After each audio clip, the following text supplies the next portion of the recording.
One of the things that most angers Catholics and non-Catholics alike is the sexual abuse scandal that broke across the church worldwide in this past decade. It still angers people to see the great darkness that this has caused, not over a revered institution, but also upon victims who really trusted people and were hurt terribly by priests and other church workers whom they felt they could rely on. This has been a terrible scandal, and it still causes great emotion in many people. So a good question is exactly that. How has the church changed from the abuse scandal? Well, first of all, let's get some facts down. The church is a divine institution. God made it, but it's made up of imperfect people, people who sin. In the sexual abuse scandal, what really upset people most was not the fact that these evil acts happened. Bad as they were, people know that evil occurs. What upset people most was the ignorance and the incompetence and the cover-up that occurred with that from leadership in the church that should have known better. And this was a terrible failing in the church, and it certainly is inexcusable. So where would the church go from that? Well, let me tell you. Since 2002, the church has made a massive effort to reform itself. It's one of the good things about the Catholic Church. It is capable of sin, but always in its history, it has reformed itself and tried to make itself better with the help of God's grace. Since 2002, our bishops have cleaned the house, as it were.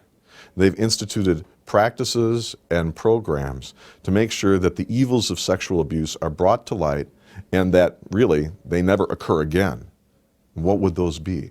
Well, first of all, to get rid of the perpetrators and make sure they're no longer priests. The second thing is to put in programs that protect our children.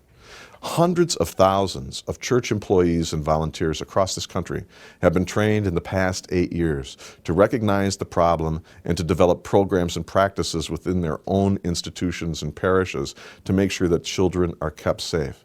That is a good and decent thing.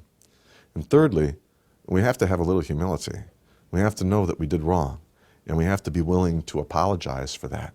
And I think if you look at what Pope Benedict has said many times when he has come to visit us in the United States and also when he speaks from Rome, he has apologized and he sees this as a great evil. And he knows that the church will rise above it, and he knows that the church will improve itself. But that does not help the people who are already victims, whose lives have been shattered. And that's something that we have to continually pray about, and we have to continually hold them in our hearts.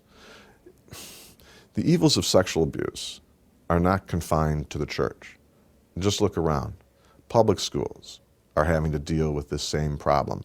Other institutions, police departments, counseling centers, other Christian denominations have to deal with the same problem too. And it's interesting to note that they make the same mistakes that the church did in its early efforts of trying to deal with this crisis. Human beings are the same everywhere.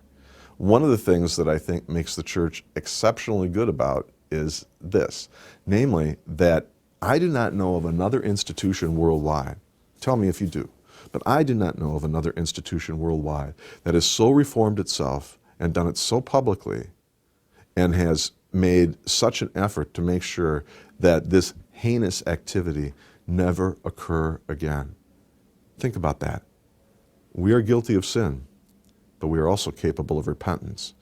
And let's hope that in the future, we stay in the forefront of making sure that this terrible thing never happens again, not just within the church, but anywhere, and make sure that God and His mercy and His love are shined forth upon our children and make sure they are protected forever.